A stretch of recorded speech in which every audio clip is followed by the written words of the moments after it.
like you guys were going back and forth, and when Jimmy Butler went out, you guys kind of put the foot to the gas there and took care of action.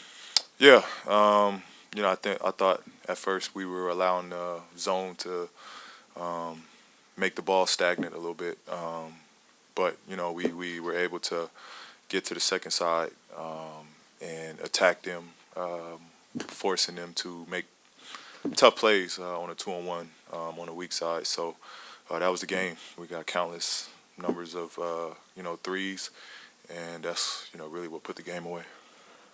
Paul, you had a couple of fouls early in the first half. How did you change your game in the second half to, I guess, be able to stay in the game a bit longer and really make an impact on the game? I just tried to still be aggressive, but just be under control. It was a tough start, but I just tried to be under control in that second half. You don't see a lot of zone play to that extent in the NBA now. What was it like in a game where primarily they played zone? Yeah, it caught us not by off guard, but it just slowed us down a bit. And we had to look at it from afar. Coach did a great job of pointing out how to attack it, and we just found ways to manipulate it and attack the weak side. But it was just a great play call by Doc, who saw how they were defending us, and we just we were in attack mode on the other side. Last game, Landry Shamel only had 3 shot attempts. How good was it for you as his teammate to see him score 10 straight tonight in clutch moment? Yeah, it's great. It's big. We want Sham to shoot. We happy when he's aggressive with his shot. Again, I keep saying it. It's a huge weapon that he has, and the more that we can utilize him in our offense, the better. Paul, when you look at this team, everybody's being utilized from one to the bench. Have you been on a team this much depth on it, where everybody's being utilized as you head into a stretch run after the All-Star break? Nah. This is about the deepest team I've been on, from top to bottom.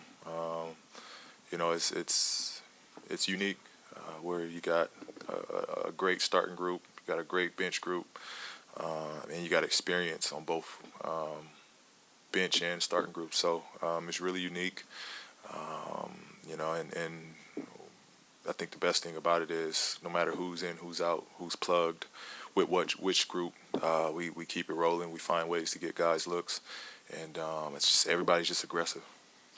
Over here, so much talk, of course, on how good the West is and all the good teams, but how about beating an Eastern team that is considered one of the better teams in the East? Yeah, that's what we have to do. Again, everything is about what we do. We don't really look at the opponent per se. It's more so about looking inwards and seeing how can we get better and what we need to do to get better. Each matchup is a test for us, and it's just about gaining and building just a consistent foundation going down the stretch. Paul, it seems that the feeling around the team is that you guys are playing really well, but still haven't reached your full potential or even come close to it yet. What do you need to do to get there? Again, we just have slip-ups during the game that I think we can limit, whether it's starting the game off or whether it's closing the game out. There's slippage on both of those areas that I think we can improve on. The game is what it is. It's going to be runs, and we're aware of that. It's going to be ups and downs, but I think one thing we can do better is just starting games off and closing games out. I thought we did pretty good tonight, but there was still a run where we were scoring and they were scoring, and that's when we got to be able to just put our foot down and make a stop and just increase the lead.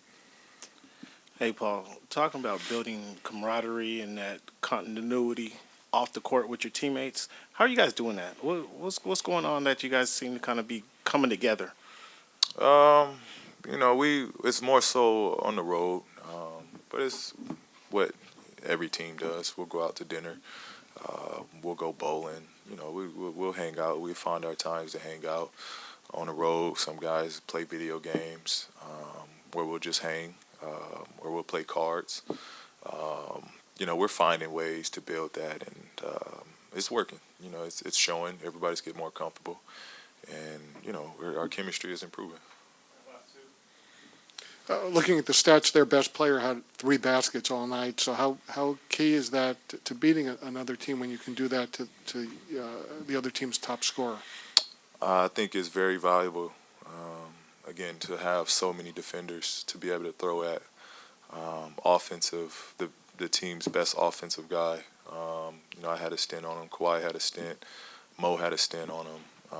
Rodney. I mean, it's just so many bodies that's thrown at him, at Jimmy, that it's tough as an offensive player. You think you figure out one matchup and one way to attack, and then you get another matchup. So it's constantly keeping the offensive guy on his toes. And it's tough. It's tough to find rhythm sometimes that way.